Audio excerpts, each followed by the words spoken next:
Hello, everyone, and welcome back to the Tent of Abraham. I'm Tamir Kreisman from Jerusalem, Israel, and we continue with David, King Mashiach. Before we begin, I want to give a big mazel tov to my friend Yosef and his wife Shoshana Chaya on their 28th wedding anniversary. This class is definitely for you. So this one is called The Man Mightier Than Giants. The title from this class was taken from Joshua 14:15, where it says, "And the name of Hebron before was Kiryat Arba, the city of Arba. Arba was the greatest man among the Anakim, among the giants, and the land had rest from war. Ha'adam hagadol ba'anakim hu, he is, or is he." This ultimately culminates with David, whose reign began in Hebron, the capital of Judah, until Jerusalem was established as the eternal capital of Israel. That's where he reigned from, right? And then Jerusalem became like a neutral city, if you will. Though its borders sit primarily in Judah and a bit in Benjamin, that's where Jerusalem's at, it is considered a neutral city that belongs to all of Israel, kind of like, your DC. That being said, within the context of Joshua 14, it was Caleb ben Yefuneh, the prince of the tribe of Judah, who came to Joshua, reminding him of the words Moses said to him in Joshua 14, verse 9. "And Moses swore on that day, saying, Surely the land upon which your foot, Caleb, has trodden shall be your inheritance, and your children's forever, because you have fulfilled the will of the Lord my God." As a result, we read in Joshua 14:13-14, "And Joshua blessed him and gave him Hebron to Caleb the son of Yefuneh for an inheritance. Hebron therefore became the inheritance of Caleb the son of Jefuneh the Kenizzite to this day, because he fulfilled the will of the Lord, the God of Israel." When the spies entered into the land, it was Caleb who went to the cave of Machpelah in Hebron, Kiryat Arba, and prayed over the tombs of Abraham, Isaac, and Jacob for strength in their merit, to which God obliged. As God said in Deuteronomy 1:36, "Except Caleb," in other words, everybody else is not coming into Israel, only Joshua, and except Caleb the son of Yefuneh, he will see, what will he see? He will see the land, and I will give him the land upon he trod, which is Hebron, and to his children, because he has completely followed the Lord. That's something else when God actually singles a person out for he listened to nobody else but him. Yep, and wherever he set foot, just like Abraham, that's his. This is so you understand the lineage of David, as the land he was born on was acquired based on not wavering in the face of heresy and lies, even under the threat of death. Much like the mother of kings, Tamir, who accepted death by fire, over shaming her father-in-law Judah. Wow. And Judah, who took responsibility for his actions and publicly declared, Tzadka mimeni, she's right, I was wrong. To publicly make a declaration like that, that's taking responsibility. We see all these characteristics in David, what it means to be a man. And a fun fact, the Holy Ari says that Caleb was a reincarnation of Eliezer, the servant of Abraham. Here's another direct connection, whose soul knew the power of the patriarchs, particularly Abraham, who exuded the same characteristics, never wavering, never compromising, and never backing down, even under the threat of death. He served Abraham in life, and knowing all this, Abraham then served him in the afterlife. Now, this term, Ha'adam hagadol ba'anakim hu, he is the great or mighty man among the giants, usually refers to Abraham, which we are about to see. But David and Abraham are directly connected in many, many ways. Over all these classes, you already get it, and that we'll see more as well. In Bereshit Rabbah 14, it says, Rabbi Levi said, Ha'adam hagadol ba'anakim, the mighty man among giants. This is Abraham. Why is he called Hagadol, great or mighty? Gadol also means physically big, right? Ze gadol, ze katan. David was actually called Katan, meaning he was the youngest. Today, modern day Hebrew says, Mi katan, who's the little guy? Or Ze achi katan, my little brother. Jacob was called Katan, David was called Katan. Okay? So why is he called mighty, Abraham? Because he was worthy of being created before Adam, lifnei Adam Rishon, before Adam the first man. In other words, Abraham was worthy of being formed by God. Wow. But the Holy One, blessed be he, said, if Abraham were to cause a kilkul, meaning to spoil or to cause a blemish to reality, if God forbid Abraham would be the first man and he would sin, there would be no one after him who would be able to rectify that which he spoiled, you see. But rather, I am creating Adam first, and should he spoil, and he did, Abraham would come after him and do a rectification, a tikkun, which he did. It's kind of like that safety net. It's like, okay. That being said, it is also written in Shem Mishmuel regarding this, Ha'adam Hagadol Ba'anakim, the mighty man among giants. This is Abraham. But the rectification of Adam had not yet been completed until came David the king, peace be upon him, and rectified the connection with his songs and praises. The final rectification of the world will be done by Mashiach, ben David. In other words, it began with Abraham, concludes with David, King Mashiach. From the book Orchot Tzadikim, The Ways of the Righteous, written over 550 years ago, the author of this book is unknown, but is a very important book teaching morals and ethics in the Jewish world. There are 28 chapters in this book, represented by gates, and we are in the gate of joy, simcha. That's what we're going to read from, but I just want to touch on that quickly. Here's your 28, guys. The number 28 in Hebrew is koach. This means strength, as written in the Song of the Sea from Exodus 15:6. Yemincha Adonai ne'edari bakoach.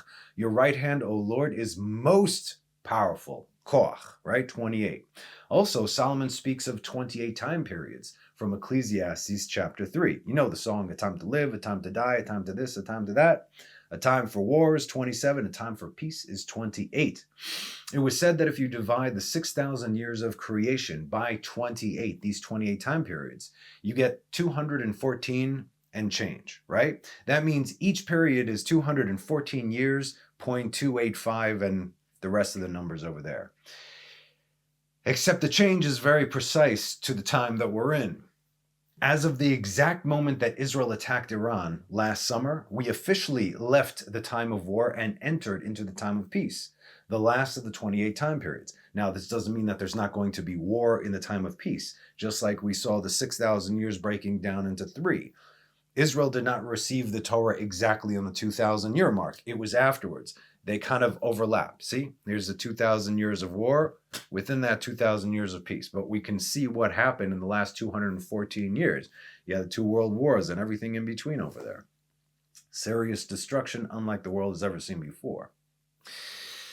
Okay, so basically, we're entering to the time of peace. This is the last period. What this means is that it's all over soon. So anyway, from the book Orchot Tzadikim, The Way of the Righteous, 28 chapters, in the section titled Simcha b'Torah u'b'mitzvot. This is the gate of joy, joy in the Torah and the mitzvot. And it says, therefore, every man should place his joy on the Torah. And while he does the mitzvot, in other words, as a Jew, you have to do it. But while you're doing it, while he does the mitzvot, he should rejoice in his heart that he merited to be a servant to the supernal King, whom all the heavenly hosts will bow to him. As David said in Psalms 119, 162, I rejoice over your word as one who finds great spoil. Sas anochi al imratecha kemotze shalal rav. Meaning, anyone who does the mitzvot with joy receives 1,000-fold to one who is burdened by doing them. Ugh, I gotta do this. All right, fine. Ugh, I gotta do that. Fine. No, that's not how we roll. Now listen to this. It continues. Abraham and David, the entire day, meaning all day long, they would toil in Torah, and they would honor and glorify and praise in song the Holy One, blessed be He, in joy. Should a man do this with all his heart, truly understanding the privilege it is to serve the Master and Creator of the universe, then he will succeed in all his ways. In everything else you do, you will succeed. As David said in Psalms 1. The first Psalm, this is how we start the book of Psalms. The praises of a man, Ashrei Haish, praised is the man that did not follow the counsel of the wicked, neither did he stand in the way of sinners, nor sit in the company of scorners. But his desire is in the law of the Lord, and in his law he meditates day and night. He shall be as a tree, and the law, ki betorat Hashem, the Torah. He shall be as a tree planted beside rivulets of water. In other words, you always have your sustenance over there, which brings forth its fruit in its season, and its leaves do not wilt, and whatever he does, he prospers or succeeds. V'chol asher ya'aseh yatzliach. If we live our life like that, anything that we do, hatzlacha, just like David did and lived. Beyond this, the book goes into detail as far as the spiritual benefits of serving with true joy. You see, this is not something you can fake also. It is between you and God. It's like, oh, I love doing this, but really you don't. Make yourself love it. Ask God to open your heart that you should love it. As an outsider who sees these 613 commandments, they see this as unnecessary, limiting, counterproductive, or just plain foolish, God forbid. We see it, Israel sees it, as an absolute privilege that we are called to fulfill them. That's why, in many blessings we say, Asher kiddushanu b'mitzvotav, who has hallowed us through his commands. It is a privilege to do what you say, not a burden. Now, ha'adam hagadol ba'anakim, the man among giants. We said that this refers to Abraham. We gave an explanation as to why. We also connected Abraham to David directly. Not to mention that by the merit of Abraham, David came into being as he prayed for the survival of Lot, right? Not for his own sake, obviously, because Lot, if it wasn't for Abraham praying for the sake of David, right? Why? Because from Moab, the Moabites, this is where Ruth came from, David's great-grandmother. So it was necessary for him to live, and that's the only reason, okay? So it was necessary to exist, for him to exist so Mashiach could arrive. Now, how does this same verse apply to David? Ha'adam hagadol ba'anakim, the man, ha'adam, the man, Adam, right? Hagadol, large, great, mighty, ba'anakim, anak, amongst giants. 2 Samuel 5:10. Vayelech David haloch vegadol, va'adonai Elohei tzevaot imo. And David grew steadily. That means always, constantly, nonstop. And the Lord, the God of hosts, was with him. Because he lived like that, therefore, everything he did, he succeeded nonstop. Adam to David, and David to Mashiach.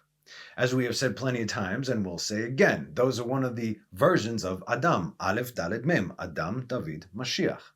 Meaning that David is the reincarnation of Adam, and he is also King Mashiach to be. And just for fun, the numerical value, you're going to love this. The numerical value of David ben Ishai, David son of Jesse, is equal to 386. You know what else is equal to 386? With the words, you're going to love this. Ha'adam hagadol ba'anakimhu. The man mightier than giants is he. You need to understand what we just read in 2 Samuel 5:10. Vayelech David haloch vegadol, and David grew steadily greater. David grew steadily greater. This means that from the beginning of his days until the end of his days, he never ceased to grow in strength and wisdom and understanding and Torah knowledge and humility, and of course, by name, like we said last time, or was it the time before, God will give him a name just like he has a name. The Vilna Gaon has a wonderful commentary on this manner of David growing from strength to strength. And he actually bases it on Proverbs 1:1, which reads, Mishlei Shlomo ben David melech Yisrael, the Proverbs of Solomon, the son of David, king of Israel. Now, if you'll notice, there are 3 ways that you can actually read this one verse. 1, Solomon is the king, meaning the Proverbs of Solomon, whose father is David, and he, Solomon, is the king of Israel. 2, that David is the current king, as in currently king, forever. The Proverbs of Solomon, who is the son of David, and David, is the king of Israel. And then 3, they both are. Like we said, David and Solomon are connected because Solomon completed what David started. Now, let's see what the Gras says regarding this verse. The matter is that the kingship of the house of David is likened to the moon. What are the properties of the moon? From the first of the month until the 15th, again, we're talking about our timeline here. From the first of the month until the 15th, the moon keeps growing and growing, reaching its fullness on the 15th of the month. What happens on the 15th of the month? That's Erev Pesach, that's Tu B'Av, all the twos. That's Shushan Purim in a walled city. That is Tu B'Shvat, Rosh Hashanah Le'ilanot, and so on and so forth. It's like when the moon is at its fullness. Again, we're talking exclusively about the Hebrew calendar here, yes? We have our own timelines, our own count, and that was the first command that Israel received from God as a nation. And from the 15th, the pinnacle, right? It begins to lessen and lessen to the point where it's barely seen. David is likened to the 14th day. Let's explain. David's number, as we know, is 14. That is the numerical value of his name. Daled Vav Daled, 464, that is 14. 14 is also the numerical value of the word yad, hand, and it signifies strength. By the way, yad, koach, 28. Not to mention that when we count the days of the month, we do so via letters and not numbers. And so Yudalid is the 14th of the month, Yad. We have also discussed that sometimes David is written with the extra Yud, Dalid Vav Yud Dalid, so that adds another 10 to the 14, that's 24, corresponding to the 24 books of the Tanakh, and the gifts which God gave Moses to give to Israel, his bride on Mount Sinai. In other words, here's 24. What is that? That's the Torah, 24 books. This is why it is tradition for a husband to give his bride 24 gifts on their wedding day.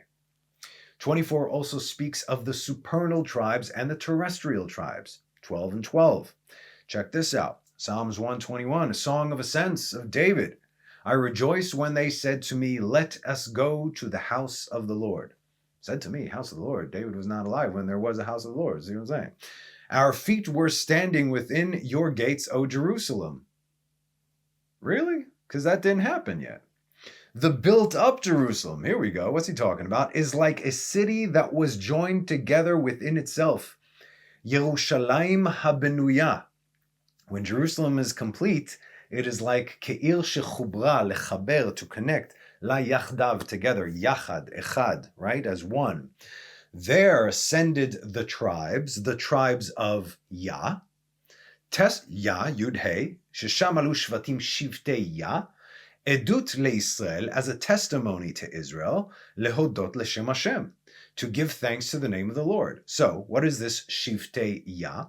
These are the upper tribes, the supernal tribes. Just like there's a supernal Jerusalem, terrestrial Jerusalem, supernal Jerusalem. 12 tribes, 12 tribes. They're already there. Jerusalem is already built. It just needs to come down here to be complete. Now, Yerushalem, not Yerushalayim, Yerushalem is how it is written in the Tanakh except for 5 times. Everywhere else it's Yerushalem.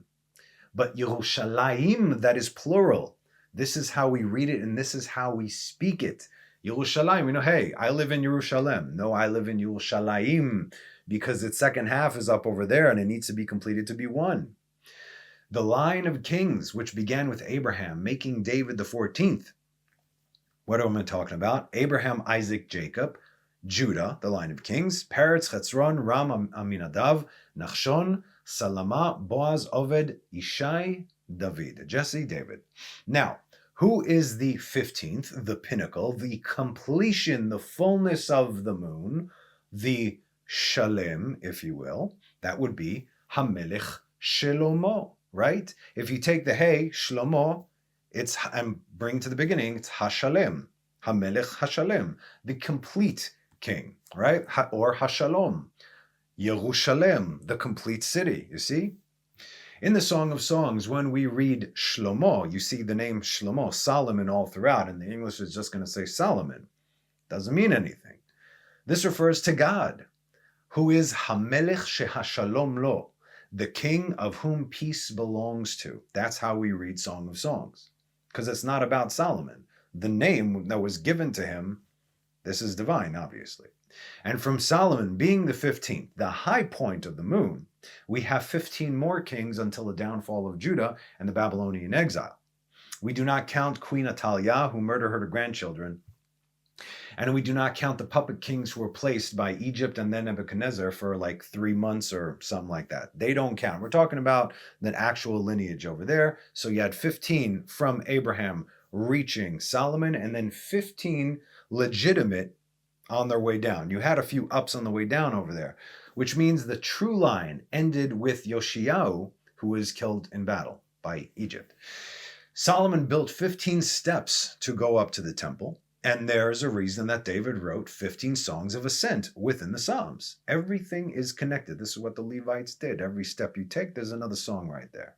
And so David indeed became increasingly great throughout his life, from the beginning to the end. And in the end of his days, he was already perfected. A complete man who has perfected all his attributes and rectified all of his allotted rectifications. He was a man of favor. He did it right there.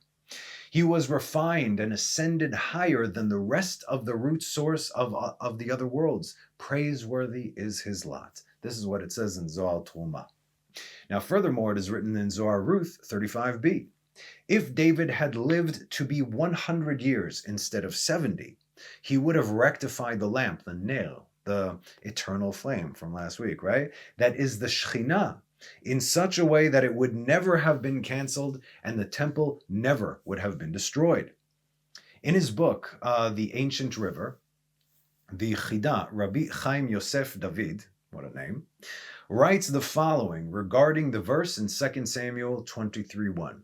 That says, and these are the last words of David, the sayings of David, son of Jesse, and the sayings of the man raised on high, remember that, the anointed of the God of Jacob, and the sweet singer of Israel. Ve'ele divrei David ha'achronim, ne'um David ben Ishai, u'ne'um ha'gever, hukam al, Meshiach Elohei Yaakov, u'ne'im zmirot Israel. Look at this, you're going to love this. He says, it could be hinted, what is said in the Zohar, the part we just read, that if David lived to be 100 years, that would have already been it. Ne'um ha'gever, the sayings of a man. That is, and so what is the sayings of a man, right? Ve'eli divrei David ha'achronim, ne'um David, ne'um ha'gever, sorry, the sayings of a man, that if he would have been hukam al, raise, hukam la'akim, to raise al, on high, al is above, it's also like above, over, but also al, right? Over. El al, you got it. Okay. The numerical value for the words on high, al, is 100. Ein is 70. Lamed is 30. Al. In other words, the sayings of the man, if he would have been raised, al, if he would have hit 100. If this were to happen, and we continued reading it according to the verse, it would say, raised on high. In other words, what would happen then? Meshiach Elohei Yaakov, Messiah of the God of Jacob, right then and there, if he would have been 100. Meaning, right then and there with no exile and no destruction. For in his final 30 years, okay, so he spent, what did he do for the first 70 years? Once he completed perfecting his being, both physically and spiritually, then he would have ascended to correct the final 3 upper sfirot, Bina, understanding, Chokhmah, wisdom, and Keter, crown. Then the world would have been corrected in the kingship of Shaddai, Malchut Shaddai, like we say in Aleinu Shabach, Letaken Olam beMalchut Shaddai, and there would be no more destruction. In Bereshit Rabbati, regarding this matter, it says the following, the Holy One, blessed be He, at that time had shown Adam every single one of his descendants until the end of time. In other words, every single human being to have ever been born from the days of Adam, from the time of Adam until time of Mashiach, you would have seen, right? And when the image of David, the son of Jesse, king of Israel, came before him, Adam then said to the Holy and Blessed be He, if you will allow it, I will give David the best years of my life. To which God responded by saying, look what God said, I have already given you the authority.